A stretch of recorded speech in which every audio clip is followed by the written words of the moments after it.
nós vamos ter uma reflexão mais breve e queria pensar sobre o tema que ser diferente também é ser gente. E eu queria lembrar de dois textos da Bíblia. Na verdade, eu vou ler dois textos muito simples, bastante talvez conhecidos. Não vou ler o texto todo. A Bíblia vai dizer o seguinte, em João capítulo 9, diz assim: ao passar, Jesus viu um cego de nascença. Seus discípulos lhe perguntaram: mestre, quem pecou, este homem ou seus pais, para que ele nascesse cego? Disse Jesus: nem ele, nem seus pais pecaram, mas isso aconteceu para que a obra de Deus se manifestasse na vida dele. Enquanto é dia, precisamos realizar a obra daquele que me enviou. A noite se aproxima quando ninguém pode trabalhar. Enquanto estou no mundo, sou a luz do mundo. E bem pertinho aqui, em João capítulo 5, nós temos o texto bíblico dizendo o seguinte: ali costumava ficar grande número de pessoas doentes e inválidas, cegos, mancos e paralíticos. Eles esperavam o movimento das águas. De vez em quando descia um anjo do Senhor e agitava as águas. O primeiro que entrasse no tanque, depois de agitadas as águas, era curado de qualquer doença que tivesse. Um dos que estavam ali era paralítico, fazia 38 anos. Quando o viu deitado e soube que ele vivia naquele estado durante tanto tempo, Jesus lhe perguntou: você quer ser curado? Um grande desafio que a gente tem e que o mundo está longe de superar, talvez esteja inclusive piorando, é que a gente não consegue, na nossa sociedade, lidar bem com aquilo que a gente pode chamar de sucesso, de bem-estar e com as coisas favoráveis que acontecem em nossa vida. Existe uma tendência mundial de que toda vez que a gente, na nossa trajetória, relaciona uma série de predicativos do sujeito, amém, irmãos? Quem foi abençoado, levante a mão, né? Em relação à nossa vida, a gente faz disso uma espécie de qualidade, de atributo, que coloca a gente numa dimensão acima dos outros. E, consequentemente, a trajetória humana é uma trajetória de construção de muros, de distinção, de separação e de afastamento. A gente vê isso na história humana toda. A gente vê a legitimação de uma série de crimes e de atitudes absurdas na história. E as pessoas passaram a se dividir entre, por exemplo, os que têm mais formação, cultura, conhecimento, diploma, qualquer coisa que você queira relacionar com isso, e os que não têm, né? Comum estar numa roda de pessoas e de repente surge alguém que parece que não tem a mesma sintonia cultural, o pessoal dá aquela respirada hipócrita assim, né? E se afasta devagarzinho para não se misturar com os demais, né? Que não fazem parte do clube seleto. A gente faz isso, historicamente, a partir da nossa posição socioeconômica, né? Quando as pessoas leem umas às outras a partir do que elas têm ou do que parecem ter, às vezes exatamente o oposto, quando a pessoa mais parece ter, não tem absolutamente nada, e o inverso também é verdade, estabelece essa distinção. E assim acontece por etnia, acontece por sotaque, acontece por nacionalidade. Eu me lembro uma vez que eu quase dei um nó completo na imigração americana, porque eu estava vindo do Japão e cheguei nos Estados Unidos e tinha dado um curso no Japão que envolvia conhecimento bíblico para a comunidade brasileira lá, inclusive falando um pouquinho sobre o hebraico. Imagina eu com a minha cara chegando nos Estados Unidos falando que eu fui dar um curso de hebraico em português no Japão. Ninguém merece uma coisa dessa, né? Então, quando eu cheguei e o cara me viu, a princípio, com a minha cara de KFC, ele achou que eu fosse americano. E ele: hi sir, how are you doing today? Né? Todo alegre, feliz, né? Quando eu puxei o passaporte diferente, ele olhou, ele falou: peraí, esse passaporte não combina com essa cara que eu estou vendo. Então ele ficou procurando o wireless, tentando estabelecer a conexão. Quando caiu várias vezes, ele voltou, ele falou: mas espera aí, você você é japonês? Eu falei: eu acho que não, né? mas por que você está vindo do Japão se o seu passaporte é brasileiro? Eu falei, então, eu sou brasileiro, visitei o Japão e vou de volta ao meu país, vou passar aqui pelo Texas e a gente depois segue. Ele falou, puxa, mas está muito confuso, você é brasileiro, não tem cara de brasileiro e veio do Japão e estava, como é que é mesmo, né? Aí eu comecei a fazer uma oração forte para ver se resolvia a coisa, né? Difícil até que eu disse uma coisa que finalmente alguém do Texas conheceria muito bem. Eu falei, eu sou um pastor batista. Ele falou, ok. Né? Aí rapidamente ele carimbou e deixou eu passar, né? E eu falei, louvado seja o Senhor, né? Então, de fato, né? A gente tem uma série de percepções que estabelecem essa situação, essa dificuldade.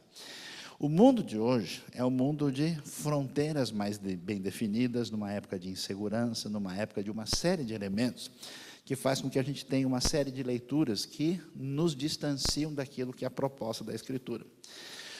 Uma coisa legal do PG é que exatamente a gente propõe essa aproximação para dizer que aquilo que nos une é mais importante do que aquilo que deixa a gente sendo diferente uns dos outros.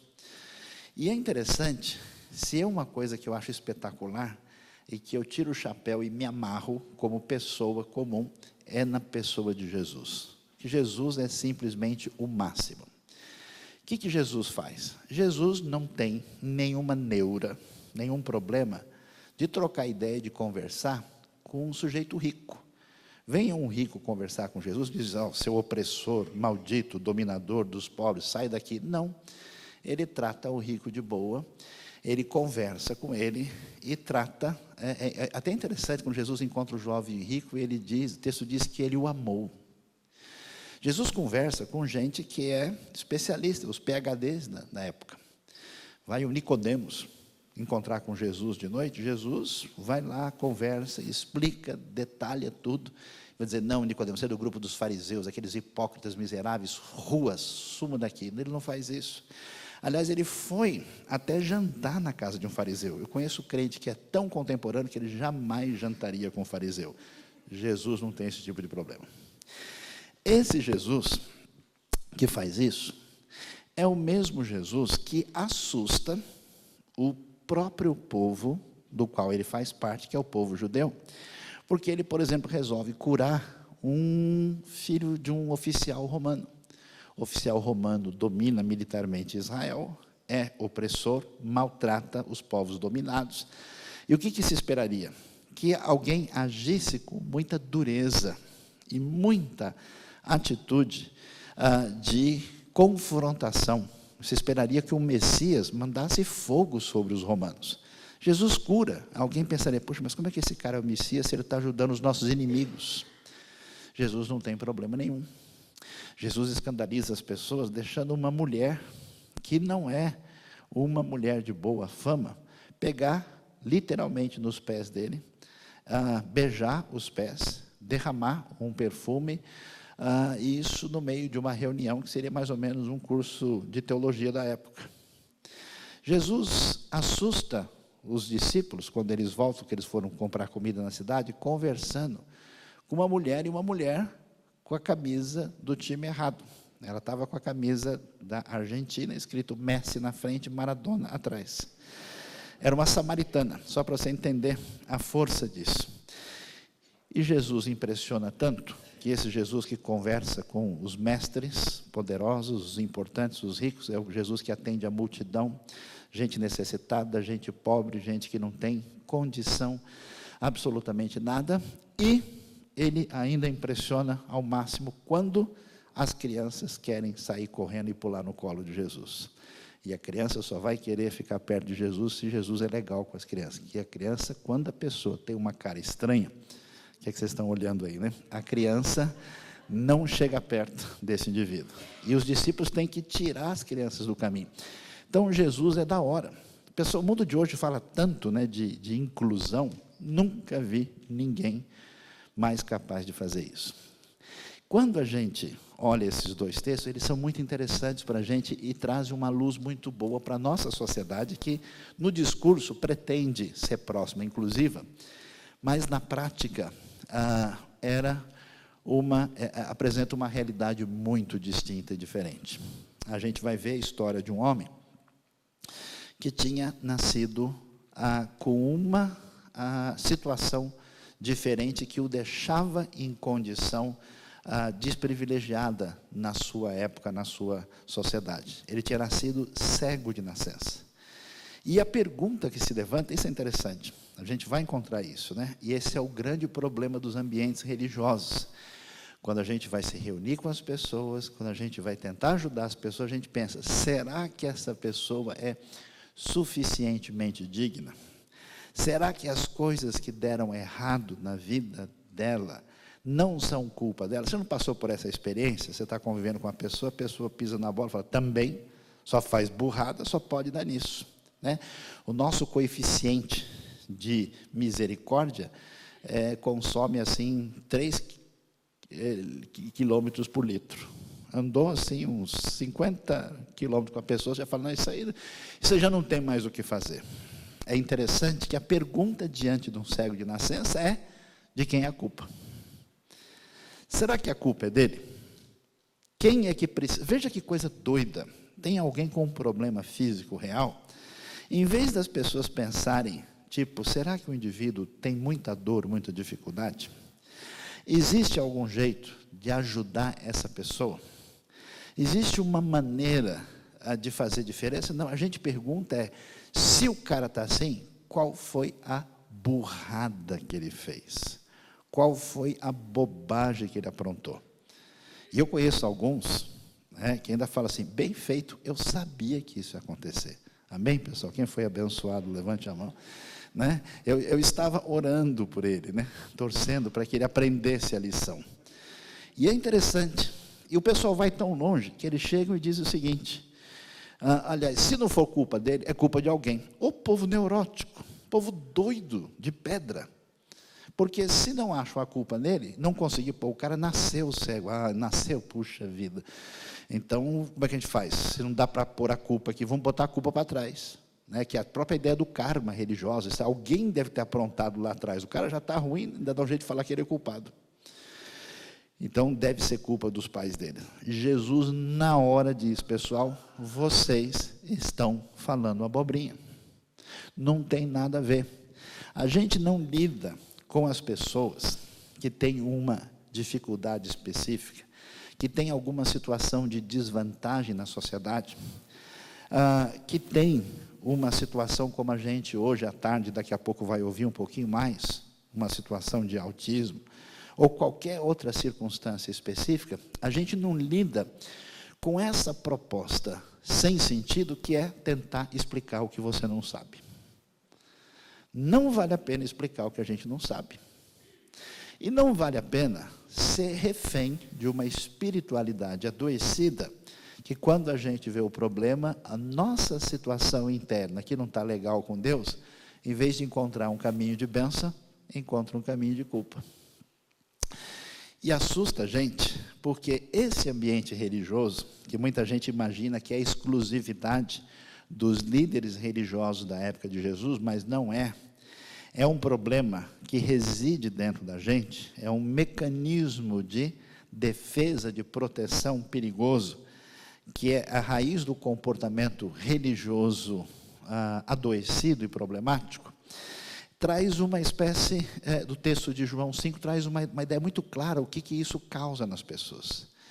Lá em Jerusalém, num local chamado Tanque de Betesda, quer dizer, o assunto aqui é tanque, já que hoje tem batismo, vamos falar de tanque. Tem o tanque de Betesda e tem o tanque de Siloé. O homem cego de nascença, ele é curado no tanque de Siloé. No tanque de Betesda está um homem que é paralítico. E a Bíblia diz que o pessoal estava na expectativa que de vez em quando ali em Jerusalém muitas coisas diferentes aconteciam.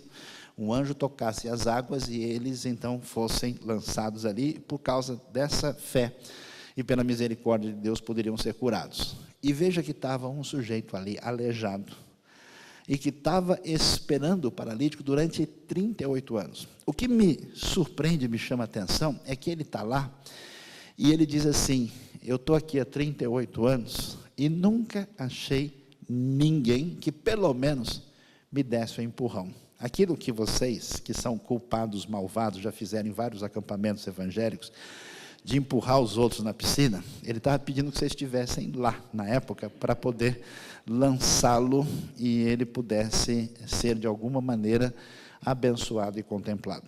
O que significa isso? Significa que quando a gente entra por um caminho que não é o caminho da proximidade, a gente fica afastado do Salmo 133, que a gente ouviu hoje de manhã, que os irmãos vivam em união, que os irmãos sentem juntos uns dos outros e tenham essa convivência que é tão valiosa e importante, a gente vai descobrir que a postura se afasta disso e a gente, em vez de procurar, de alguma maneira, beneficiar quem está numa situação de desvantagem, a gente não mexe um dedo. Então, preste atenção. Caminhos perigosos que levam muitas pessoas a não entenderem que o diferente também é gente. Um caminho de explicação daquilo que a gente não sabe. É perigoso a gente viver num mundo onde a gente tem muitas teorias, muitas ideias, muitas elucubrações que não chegam em lugar nenhum. Segundo, num coração desviado do ponto que Deus deseja, quando a gente vê o problema da pessoa, a nossa reação é: também fez coisa errada. Também não leu mais o Salmo 23. Está com 6 meses que não dá oferta na igreja. Está vendo? Por isso que o carro dele quebrou. Eu me lembro uma situação complicada uma vez, né? Eu tive o privilégio de ter alguns carros roubados, e uma vez roubaram o meu carro, coitado do ladrão, e alguém me disse: não se preocupa não, pastor, Deus vai devolver o carro. Aí eu falei: mas como assim? Não foi ele que roubou? A pessoa ficou muito brava, né? Você está dizendo que Deus roubou o meu carro? Ele falou: não foi isso que eu quis dizer, né? Mas é interessante, que a ideia é a seguinte, né? Se você supostamente está fazendo alguma coisa que é para Deus, Ele vai dar bombom para você no final do dia. E se alguma pessoa tem algum problema na vida, a gente imediatamente pergunta de quem é a culpa. Esse caminho não é correto. E, finalmente, esse tipo de atitude leva a gente a não se preocupar com quem está sofrendo há 38 anos junto da bênção. Jesus é demais. Jesus, no meio dessa multidão, dá atenção para aquele homem. E ele vai falar uma coisa tão interessante. Ele trata o homem individualmente. Ele não fala: eis que o poder do Messias está à disposição, vou jogar, quem quiser pegue. Ele conversa com ele e, querendo fazê-lo participante da aproximação dessa bênção, pessoalmente diz: você quer ser curado? Veja se essa é uma pergunta necessária. Mas Jesus faz questão desse tratamento pessoal e próximo. Quero. E aquele homem é curado. O surpreendente é que os religiosos, em vez de acharem isso interessante, começaram a ficar bravos, dizendo: escuta, hoje não é o dia certo de fazer cura. Como assim? Então, eu queria que a gente pensasse na nossa vida. Em que medida você é mau? No sentido de pensar na sua vida apenas numa situação de proteção, para que você não tenha a sua particularidade, a sua individualidade, a sua zona de segurança ameaçada. E, portanto, você não abre a guarda para, de alguma maneira, fazer com que a sua vida seja um canal de bênção para tanta gente que sofre. Uma das coisas interessantes que a Bíblia apresenta para a gente é que a igreja foi escolhida para completar aquilo que tem a ver com o sofrimento de Cristo. A igreja de Cristo deve sofrer com o mundo, com o coração da graça de Deus. Então, se a gente quer ser igreja que é discípula de Jesus, a gente precisa prestar atenção onde esse sofrimento que envolve a relação espiritual com as pessoas em relação a Deus, que envolve o desdobramento desse mundo afastado de Deus e a realidade que está à nossa volta, e ter um coração cheio de graça e misericordioso. E quando a gente faz isso, a gente vai estar em sintonia com Jesus. Porque Jesus vai dizer um negócio tão legal: Senhor, quem pecou? A resposta de Jesus: nem ele nem os seus pais. Mas esse sofrimento, é bonito demais ouvir isso, está aqui para que vocês vejam a glória de Deus na vida dessas pessoas. Sabe o lance do patinho feio que vira o cisne real? Vamos contar a história? Vamos, né? Essa é a mensagem da Bíblia. Aquilo que é a sua derrota, aquilo que é um ponto negativo, aquilo que pode ser uma criança com um problema, como a gente viu hoje à tarde, tem visto em outros momentos na IBNU, aquilo que é gente em condição desfavorável, como o pessoal vai encontrar no Piauí na próxima semana, aquilo que a gente pode ver e dizer assim, puxa, coitado, que situação complicada. Muitas vezes é o caminho que Deus usa para que a sua comunidade entenda de fato o que é a graça de Deus, para que a gente seja despertado na direção certa de um veneno muito mais perigoso que consome a gente não enxerga, e que a gente seja canal de bênção na vida dos outros, fazendo com que Deus use a nossa vida para ser bênção para tanta gente que no mundo de hoje não é considerado gente, simplesmente porque a pessoa parece muito diferente. Deus abençoe a nossa vida e abençoe o nosso coração nessa tarde. Amém?